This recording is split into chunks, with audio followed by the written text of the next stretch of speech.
Hi guys! ரொம்ப நாள் கழிச்சு ஒரு நல்ல ஃபீல் குட் லவ் மூவி தான் பார்த்துருக்கேன். இந்த படம் என்னன்னு தெரிஞ்சுக்கிறதுக்கு முன்னாடி நம்ம சேனல லைக் பண்ணிக்கங்க, ஷேர் பண்ணிக்கங்க, சப்ஸ்கிரைப் பண்ணி வச்சுக்கோங்க. அப்டின்னா தான் இந்த மாரி கன்டென்ட்ட நீங்க திரும்ப திரும்ப பார்க்க முடியும். இந்த படத்தோட பேரு ஒரு நாள்னு வச்சிருக்காங்க. இது ஒரு ஹிந்தி படம். இது தமிழ் டப்பிங்ல இப்போ தியேட்டர்ஸ்ல ரன் ஆயிட்டுருக்கு. ஹிந்தியில இதோட பேரு ஏக் தின். இந்த படத்தோட சிம்பிள் ஸ்டோரி என்னன்னா, நம்மளோட ஹீரோ ரொம்ப நாளா ஒன் சைடா சாய் பல்லவிய லவ் பண்ணிட்டுருக்காரு. அவருக்கு ஒரு சான்ஸ் கிடைக்குது. அதாவது சாய் பல்லவி ஒரு நாள் எல்லாத்தையும் மறந்துட்டாங்க.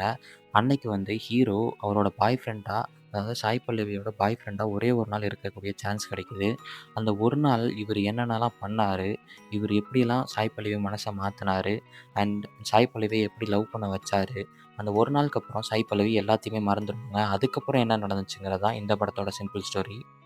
இந்த படத்துல ஒரு 1/2 அன் ஹவர் கடந்துட்டீங்கன்னா, ஃபேஸ்ல ஒரு ஸ்மைலோடவே இந்த படம் ஃபுல்லா பார்ப்பீங்க. கிளைமேக்ஸ்லயும் ஒரு ஸ்மைலோடவே பார்ப்பீங்க. அண்ட் இந்த ஹீரோ சாய் பல்லவிட்ட ப்ரொப்போஸ் பண்ற தருணம்லாம் உண்மையாலுமே சூப்பராவே இருக்கும். அவர் சொல்ற டயலாக்ஸா இருக்கட்டும், அவரோட இன்னசென்ஸா இருக்கட்டும், எல்லாமே சூப்பராவே இருந்துச்சு இந்த படத்துல. அதுதான் படத்தோட ஸ்டார்ட்டிங்லேருந்து கடைசி வரைக்கும் என்ன பார்க்க வச்சது. ரொம்ப நாள் கழிச்சு ஒரு நல்ல ஃபீல் குட் லவ் மூவியா வந்திருக்கு இந்த